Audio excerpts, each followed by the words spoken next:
नमस्कार दोस्तों, स्वागत है आप सभी का मेरे चैनल पे।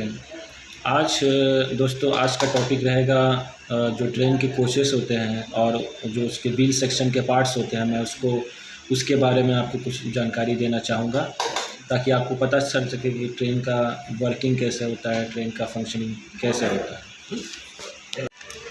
तो दोस्तों मैं आप सभी को बताना चाहूँगा कि जो ट्रेन के कोचेस हैं वो मोस्टली होते हैं दो टाइप के। एक होते हैं आईसीएफ कोच और एक होते हैं एलएचबी कोच। तो आईसीएफ कोचेस जो होते हैं वो काफ़ी पहले से जो फंक्शनिंग में है और सबसे पहले इन्हीं कोचेस की शुरुआत की गई थी। उसके बाद में और एडवांसमेंट करके एलएचबी कोचेस लाए गए और अभी ज़्यादातर वही फंक्शनिंग में है और वो प्रॉपर फंक्शनिंग करते हैं। तो मैं आपको आज आईसीएफ कोचेस के जो फंक्शनिंग है और उसके व्हील सेक्शन के जो इम्पोर्टेंट पार्ट्स हैं उसके बारे में आपको बताऊंगा।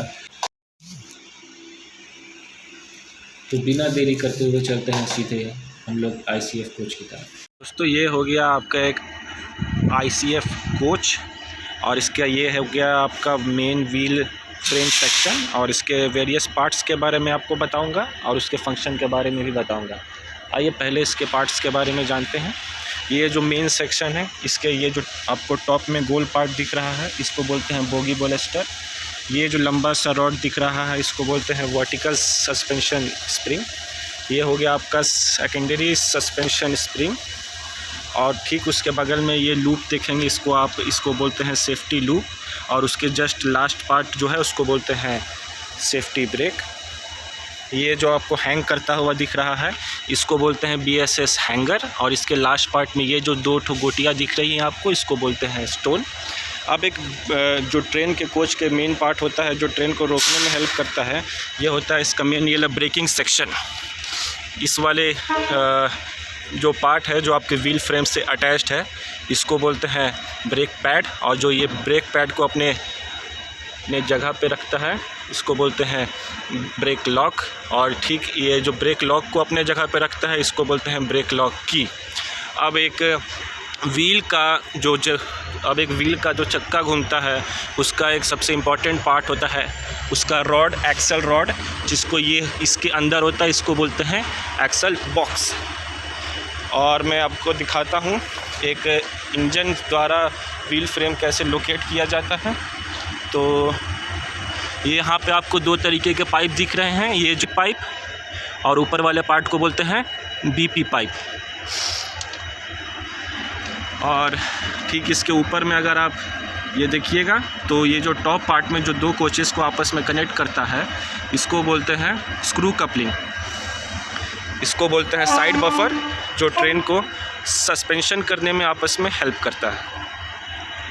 एसएलआर कोच में एक इमरजेंसी ब्रेकिंग सिस्टम होता है, इसे हैंड ब्रेक कहते हैं। अगर इन केस आपका इंजन से ब्रेक फेलियर हो जाता है तो गार्ड जो रहता है ट्रेन का वो इस हैंड ब्रेक को यूज़ करके ट्रेन को रोक सकता है। और इसी गार्ड कोच में जिसको एसएलआर कोच बोलते हैं यहाँ पे दो ठो रीडिंग रहता है, एक ठो आपका बीपी का और एक एफपी का। बीपी का रीडिंग हमेशा आपका 5 होना चाहिए ट्रेन स्टार्ट होने से पहले और एफपी का रीडिंग 6 होना चाहिए, अदरवाइज़ ट्रेन चालू नहीं किया जा सकता है और इससे प्रोसीड नहीं किया जा सकता है। तो दोस्तों अभी हम लोग आईसीएफ कोच को देख कर के आए और धूप की वजह से मैं काफ़ी ज़्यादा उनके फंक्शनिंग को वहाँ नहीं बता पाया। मैंने बताया ही नहीं, मैंने आपको पार्ट्स के नाम बताया। अब मैं आपको फंक्शनिंग बताता हूँ। तो उसमें जो प्राइमरी और सेकेंडरी सस्पेंशन स्प्रिंग होता है वो शॉक एब्जॉर्बर का काम करता है। जब भी गाड़ी यहाँ से वहाँ मूव करती है तो किसी भी तरीके का अप्स एंड डाउन्स को वो एब्जॉर्ब करता है। उसके बाद में ट्रेन का फंक्शनिंग, आप ये सोचते होंगे कि अगर ट्रेन का इंजन सबसे आगे रहता है तो लास्ट कोच तक उसका ब्रेक कैसे अप्लाई किया जाता है और कैसे लूज़ किया जाता है।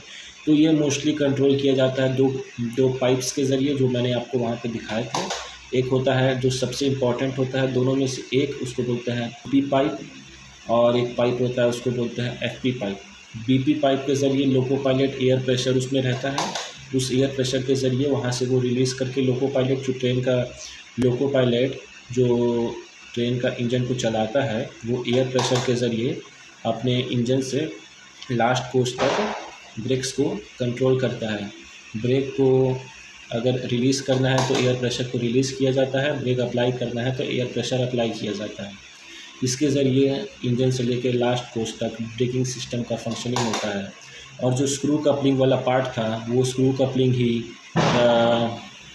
एक कोच को दूसरे कोच से अटैच रखता है और उसी के ज़रिए कोचेस को इंजन से भी जोड़े जाते हैं। जो स्क्रू कपलिंग का काम होता है वो काम होता है पॉइंट्समैन का, और जो पाइप थ्रो रहता है, जैसे उसमें मैंने दिखाया आपको एफपी और जो बीपी पाइप, वो जो पाइप थ्रो और पाइप कट करने का काम रहता है CNW स्टाफ का। तो दोस्तों, कभी भी अगर कहीं पर भी गाड़ी स्टार्ट होने वाला है या गाड़ी रुकने वाला है या उसका लोको चेंज हो रहा है या कोच का अटैचमेंट है या फिर कोच को उसमें से हटाना है, डिटैच करना है, तो वहाँ पे 2 स्टाफ का रहना बहुत ज़रूरी है, एक पॉइंट्समैन का और एक CNW स्टाफ का। और सेकेंडली, अगर किसी हादसा के कारण अगर आपका लोको पायलट अपना ब्रेक अप्लाई नहीं कर पाता है इंजन के ज़रिए, तो ट्रेन के आगे और पीछे 2 हैंड ब्रेक होते हैं जिन्हें आप वो मैनुअली डाउन करके या अप्लाई कर सकते हैं और ट्रेन को किसी भी हादसे से रोका जा सकता है। ऐसे ही जानकारी वाली वीडियो के लिए मेरे चैनल लर्न इट माई वे को ज़रूर सब्सक्राइब करें और अधिक से अधिक लोगों तक शेयर करें, ताकि मैं सभी को रेलवे से जुड़ी अन्य जानकारियों के बारे में बता सकूं। धन्यवाद।